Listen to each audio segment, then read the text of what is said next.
Hi, I'm Dan, and today I'm at the tomb of William Henry Harrison in North Bend, Ohio, just west of Cincinnati. Many of you may have heard of William Henry Harrison before because he is one of the shortest presidents who served in office. Not shortest as in height, but in the time that he was president. Because he died shortly after taking the oath of office. Before taking office, he served as, I believe, a governor, a senator. He was in the Indian Wars. He served a varied life prior to taking the oath of office, and really, it was kind of near the end of his life, literally, that he became the president. So let's look at some of the things he did prior to becoming the president.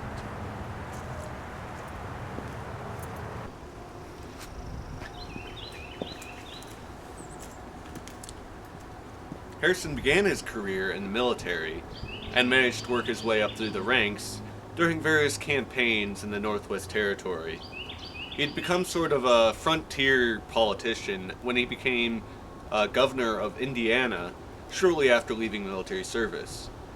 He would later have to return to service, though, when various natives began uprising in Ohio and other Northwest region. He later returned to service during the War of 1812, where he was made a brigadier general. He's known for retaking Detroit from the British. After the war, he became a senator for the Ohio State Senate, then later a senator in the U.S. Senate, after which he then began his campaign to become president. Running for president, Harrison was representing the Whig Party, who was going up against the Democratic Party. The Democratic Party would throw various slander campaigns against Harrison, depicting him as this simpleton or frontiersman who wasn't really suited to be a president or president of the United States. Oftentimes it accused him as being better off drinking hard cider in his log cabin somewhere out in Ohio or Indiana. However, this ended up being twisted to the benefit of the Whig Party, as it made him appear more down to earth, or at least that's how they spun it, as him being more down to earth and more in tune with the common people of the United States. Harrison eventually won the election, of course, with his running mate John Tyler, and then after delivering the longest inaugural address in U.S. history in the cold and rain, and with no coat, he died a month after. John Tyler was then sworn in as the 10th U.S. president. Anna Sims Harrison, Harrison's wife, never joined him in Washington.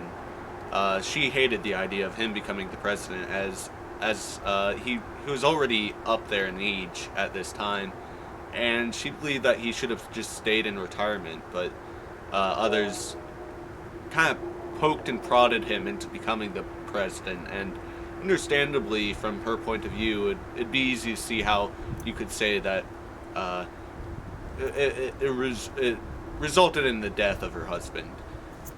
We'll never really know what exactly or how exactly the U.S. would have been different had Harrison lived. Reading through his inaugural address, there's some interesting points that he makes, but again, it's the address of a politician. Even back then, you never know exactly what is going to be made fact and what's going to just be a campaign promise. So we'll never know. So then I guess that leaves us here in North Bend, Ohio, where Harrison and his family remain.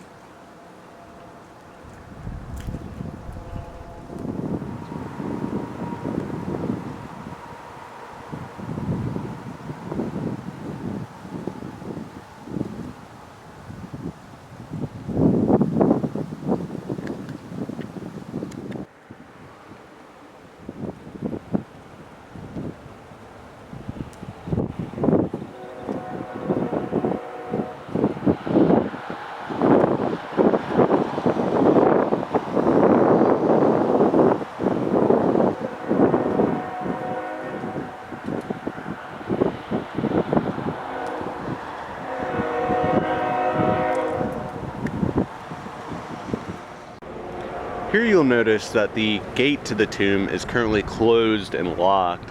Normally, and I believe this is during the warmer months, they'll leave it unlocked during the daytime hours so that guests can come in and actually view the interior of the tomb. You can see just behind it, back there, that I believe is the original tomb exterior. However, some time ago, and I'll have to quickly look that up, the tomb was added onto so that they added this monument here. And during the fall, like it is right here, you can usually see the monument from US 50 or River Road down there. The area in general provides a nice scenic view of the Ohio River and the bend in the river specifically, which this area gets its name from, the North Bend.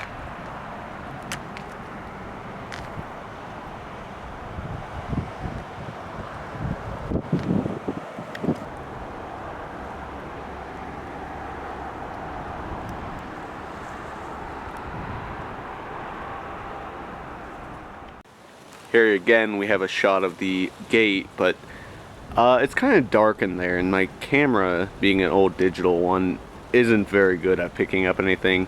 I tried getting a shot earlier closer to the gate, but still the lighting just wasn't working for me. But when you're here in person, you can kind of look in and you can kind of see the light inside the tomb is on, and if you squint hard enough you can see a few caskets. However, I believe Harrison himself is either on the right or left, and he's kind of obscured by the wall. As you can see, the monument also has a more handicapped accessible pathway to get up, which wraps around the tomb and goes over to the path over there.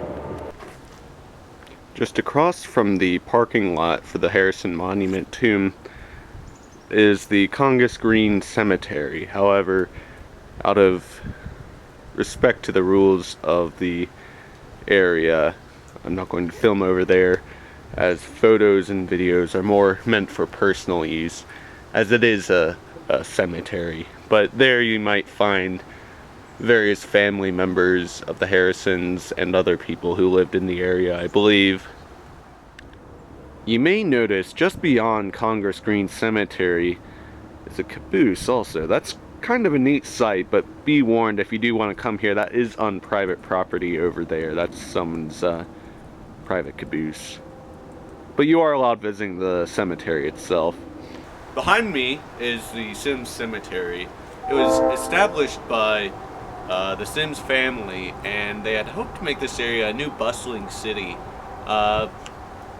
Today you might think that'd be odd because we're so close to Cincinnati. However, at this time, Cincinnati was really just a small little town on the river. And so the idea of making a grand city just right nearby wasn't that out of the ordinary. However, it never really panned out. And the only thing that was ever really established was the Congress Green Cemetery, which was sort of supposed to be the sort of town center, the center of this brand new Sim city. Never really became anything more than just the cemetery used for the Sims family and I believe a few of the Harrisons as well. Sometime during the 1800s, over at Congress Green Cemetery, a funeral was being held in which they noticed that one of the graves had been dug up. And it was the grave of John Scott Harrison, who had only been buried the previous day. Now, this, while unfortunate, wasn't entirely uncommon at the time, especially for the newly deceased, as their bodies would have made for excellent cadavers at various medical institutions throughout the nation. And not everyone wants to donate their body to be, messed around with by medical students. And so a lot of times they would steal them, the bodies, shortly after they were buried. Sure enough, John Scott Harrison's, I believe, son, who was leading the investigation, so to speak, eventually ended up finding his father at the Cincinnati Medical College, I believe it was, where he was then promptly returned back to his eternal rest.